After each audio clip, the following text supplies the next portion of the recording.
Bonjour, nous sommes le 18 février et c'est Pierre le Platonnier qui aujourd'hui nous propose la méditation Grandeur et service basée sur le texte de Marc 10, verset 46. Bartimée, fils de Timée, était assis au bord du chemin.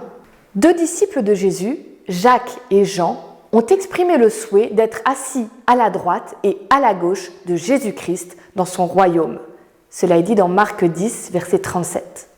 Jésus va leur donner une leçon essentielle sur la vraie grandeur en déclarant au verset 45 « Car le Fils de l'homme est venu, non pour être servi, mais pour servir. » En chemin vers Jéricho, Jésus et les disciples voient un aveugle assis au bord du chemin.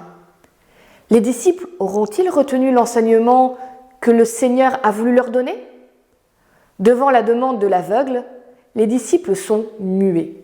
La foule, dans un premier temps, fait taire Bartimée. Il ne faut pas déranger Jésus en marche vers Jérusalem. Certains doivent penser que cet homme est aveugle suite à une vie désordonnée. Comparez Bartimée avec un autre aveugle dans Jean 9,2. « Rabbi, qui a péché, lui ou ses parents pour qu'il soit né aveugle ?»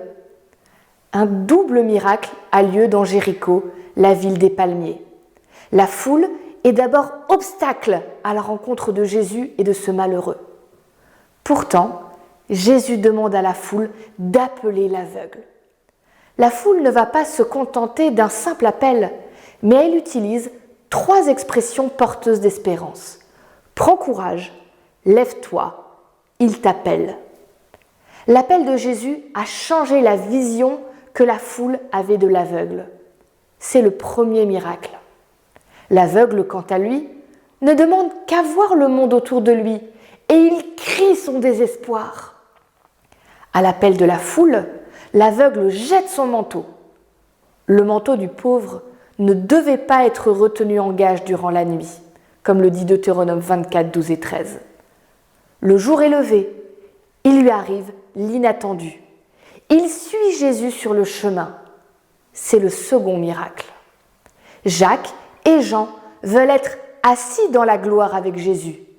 Il les renvoie à la passion, la leur qui sera identique à celle de Jésus. Alors que les disciples souhaitent être assis auprès de Jésus, il les invite à être debout, comme lui-même s'est donné pour la vie des hommes. Quant à Bartimée, tout se passe comme si le miracle n'était pas tellement qu'il voit, mais qu'il se lève pour se mettre à la suite de Jésus.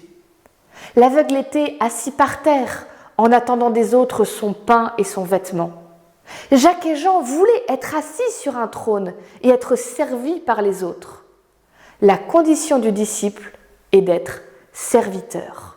Par amour, soyez serviteurs les uns les autres, comme le dit Galates 5, le verset 13.